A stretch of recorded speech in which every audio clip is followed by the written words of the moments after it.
വർഷം 1909. ഭാരതത്തിൽ സ്വാതന്ത്ര്യ സമരത്തിന്റെ അലയൊലികൾ തുടങ്ങുന്ന കാലം. ആ വർഷം ഏപ്രിൽ 30-ന് കൊല്ലം ജില്ലയിലെ കൊട്ടാരക്കരയിലെ കുഴിക്കാലിടവയൽ രാമനും കുഞ്ചാലിയമ്മയ്ക്കും ഒരു മകൻ ജനിച്ചു. രാമൻ ശങ്കർ എന്ന ആർ ശങ്കർ.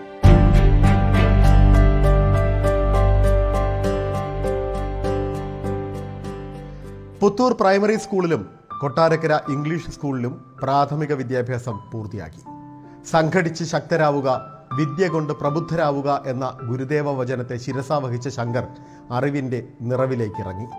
തിരുവനന്തപുരം മഹാരാജാസ് കോളേജിൽ നിന്നും ബിരുദം, ലോ കോളേജിൽ നിയമബിരുദം, തുടർന്ന് ശിവഗിരി ഹൈസ്കൂൾ പ്രിൻസിപ്പലായി ഔദ്യോഗിക ജീവിതാരംഭം. SNDP യോഗത്തിന്റെ പ്രവർത്തനങ്ങളിൽ സജീവ സാന്നിധ്യമായി മാറിയ ആർ ശങ്കർ അന്ന് സമൂഹത്തിൽ നിലനിന്ന സാമൂഹിക വിപത്തുകൾക്കെതിരെ ശബ്ദമുയർത്തി. ആ ശബ്ദം നിരവധി പേരുടെ കണ്ണു തുറപ്പിച്ചു, കാത് കൂർപ്പിച്ചു. സ്റ്റേറ്റ് കോൺഗ്രസിന്റെ പിറവിയോടെ ആർ ശങ്കർ കോൺഗ്രസിന്റെ സജീവ പ്രവർത്തകനായി മാറി. രാഷ്ട്രീയ പ്രവർത്തകൻ എന്ന നിലയിലും അദ്ദേഹം അറിയപ്പെടുന്ന നേതാവായി. സ്വാതന്ത്ര്യാനന്തരം കോൺഗ്രസിനെ ശക്തിപ്പെടുത്താൻ നിരന്തരം പ്രവർത്തിച്ച ആർ ശങ്കർ ഇതിനിടയിൽ രാഷ്ട്രീയ പ്രവർത്തനങ്ങളിൽ നിന്നും താൽക്കാലികമായി മാറി നിന്ന് 13 വർഷം SNDPയുടെ പ്രവർത്തനങ്ങളിൽ ശ്രദ്ധ കേന്ദ്രീകരിച്ചു. ഇക്കാലയളവിൽ SNDP യോഗത്തിന്റെ general secretary, president, Sreenarayana trust മേധാവി എന്നീ നിലകളിലും പ്രവർത്തിച്ചു. ദിനമണി എന്ന പത്രത്തിന്റെ പത്രാധിപരായും അദ്ദേഹം പ്രവർത്തിച്ചു. പിന്നീട് കോൺഗ്രസിൽ മടങ്ങിയെത്തിയ ശേഷം പാർട്ടിയെ ശക്തിപ്പെടുത്താനുള്ള ദൗത്യം ഏറ്റെടുത്തു. അദ്ദേഹത്തിന്റെ സംഘടനാ പാടവവും നേതൃഗുണവും സ്റ്റേറ്റ് കോൺഗ്രസിന് നേട്ടമായി മാറി. വർഷം 1948. ഇന്ത്യ സ്വതന്ത്രയായ ശേഷം തിരുവിതാംകൂർ അസംബ്ലിയിലേക്ക് നടക്കുന്ന ആദ്യ തെരഞ്ഞെടുപ്പ്. ആർ ശങ്കർ വിജയിച്ചു. 1949 മുതൽ 1956 വരെ അദ്ദേഹം തിരുക്കൊച്ചി അസംബ്ലിയിൽ അംഗമായി. 1960 constituent assembly, delimitation commission, reforms committee എന്നിവയിലും അദ്ദേഹം അംഗമായി. വിമോചന സമരകാലത്ത് 1959 കേരള പ്രദേശ് കോൺഗ്രസ് കമ്മിറ്റിയുടെ അധ്യക്ഷനായും അദ്ദേഹം പ്രവർത്തിച്ചിട്ടുണ്ട്. 1960 കേരള നിയമസഭയിലേക്ക് നടന്ന തെരഞ്ഞെടുപ്പിൽ കോൺഗ്രസിനെ അദ്ദേഹം വൻ വിജയത്തിലേക്ക് നയിച്ചു.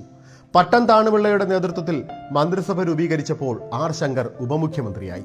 അതോടൊപ്പം തന്നെ സംസ്ഥാന ധനകാര്യ വകുപ്പ് മന്ത്രിയുമായി. ധനമന്ത്രി എന്ന നിലയിൽ ഒട്ടനവധി പരിഷ്കാരങ്ങൾ അദ്ദേഹം കൊണ്ടുവന്നു. സംസ്ഥാനത്തിന്റെ വ്യവസായ വികസനത്തിന് അടിത്തറ പാകാൻ അദ്ദേഹത്തിന്റെ വികസന പ്രവർത്തനങ്ങൾ സഹായകരമായി മാറുകയും ചെയ്തു. 1962 കേരള മുഖ്യമന്ത്രിയായിരുന്ന പട്ടം താണുപിള്ളയ്ക്ക് അങ്ങ് ഡൽഹിയിൽ നിന്നും ഒരു വിളിയെത്തി. പഞ്ചാബ് ഗവർണറായി നിയമിച്ചിരിക്കുന്നു. ഉപമുഖ്യമന്ത്രിയായിരുന്ന ആർ ശങ്കർ അതോടെ ഐക്യ കേരളത്തിന്റെ 3ാമത്തെ മുഖ്യമന്ത്രിയായി സത്യപ്രതിജ്ഞ ചെയ്തു. അതുവരെ കേരള രാഷ്ട്രീയത്തിൽ ജ്വലിച്ചു നിന്നിരുന്ന ആർ ശങ്കറിന്റെ കഷ്ടകാലം അവിടെ തുടങ്ങിയെന്ന് പറഞ്ഞാലും തെറ്റില്ല. കോൺഗ്രസിൽ ഗ്രൂപ്പിസം മൂത്തു. ആർ ശങ്കറും ആഭ്യന്തരമന്ത്രി ചാക്കോയും ഒരു പക്ഷം, കോൺഗ്രസിന്റെ മലബാർ വിഭാഗം മറുപക്ഷം. ചേരിപ്പോര് രൂക്ഷം.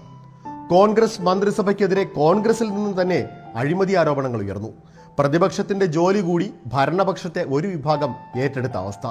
ആർ ശങ്കറിനെതിരെ നിരവധി ഗുരുതരമായ ആരോപണങ്ങൾ ഉയർന്നു. EMSന്റെ നേതൃത്വത്തിലുള്ള പ്രതിപക്ഷത്തിന് കാര്യമായ പണിയെടുക്കേണ്ടി വന്നില്ല എന്ന് സാരം.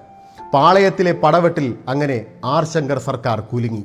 ഈ സമയം കൂനിന്മേൽ കുരുപോലെ മറ്റൊരു ആരോപണം കൂടി വന്നു. മന്ത്രിസഭാംഗം PT ചാക്കോയ്ക്കെതിരെ ഒരു സ്ത്രീയുടെ പേരിൽ ഉയർന്ന ആരോപണവും തുടർന്നുള്ള PT ചാക്കോയുടെ രാജിയും. PT ചാക്കോ പക്ഷക്കാരായ 15 കോൺഗ്രസ് MLA-മാരുടെ രാജിയാണ് പിന്നീട് രാഷ്ട്രീയ കേരളം കണ്ടത്. അതോടെ പ്രതിപക്ഷം കളത്തിലിറങ്ങി. അവിശ്വാസ പ്രമേയം കൊണ്ടുവന്നു. 50-നെതിരെ 73 വോട്ടിന് അത് പാസ്സായി.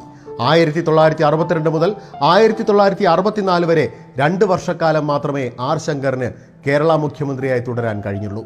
കാലാവധി തികയ്ക്കാൻ 5 മാസം കൂടി ബാക്കിയുള്ളപ്പോൾ ആർ ശങ്കർ മന്ത്രിസഭ താഴെ വീണു.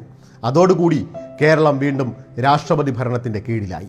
മറ്റൊരു പ്രത്യേകത കൂടി ഉണ്ടായിരുന്നു ആർ ശങ്കർ മന്ത്രിസഭയ്ക്ക്. കേരളം കണ്ട അവസാനത്തെ ഏകകക്ഷി മന്ത്രിസഭയായിരുന്നു അത്. ഒരുപാട് വിശേഷണങ്ങൾ നിറഞ്ഞതായിരുന്നു ആർ ശങ്കറിന്റെ ജീവിതം. പിന്നാക്ക സമുദായത്തിൽ നിന്ന് കേരളത്തിന്റെ മുഖ്യമന്ത്രി പദത്തിലെത്തിയ ആദ്യത്തെ വ്യക്തി, കോൺഗ്രസ്സുകാരനായ ആദ്യത്തെ കേരള മുഖ്യമന്ത്രി, കേരളത്തിന്റെ ആദ്യ ഉപമുഖ്യമന്ത്രി, ഏറ്റവും ഒടുവിൽ സ്വന്തം പാർട്ടിക്കാർക്കിടയിലെ ഗ്രൂപ്പ് പോരും പടലപ്പിണക്കവും കാരണം അവിശ്വാസ പ്രമേയത്തിലൂടെ പുറത്താകേണ്ടി വന്ന ഒരേ ഒരു മുഖ്യമന്ത്രി. 1972 നവംബർ 6-ന് ആർ ശങ്കർ അന്തരിച്ചു. ആർ ശങ്കറിന്റെ ജീവിതം കേരള രാഷ്ട്രീയത്തിലെ മറക്കാനാവാത്ത ഒരേടാണ്. അദ്ദേഹം നൽകിയ സംഭാവനകൾ കേരളം എന്നും ആദരവോടെ ഓർക്കും.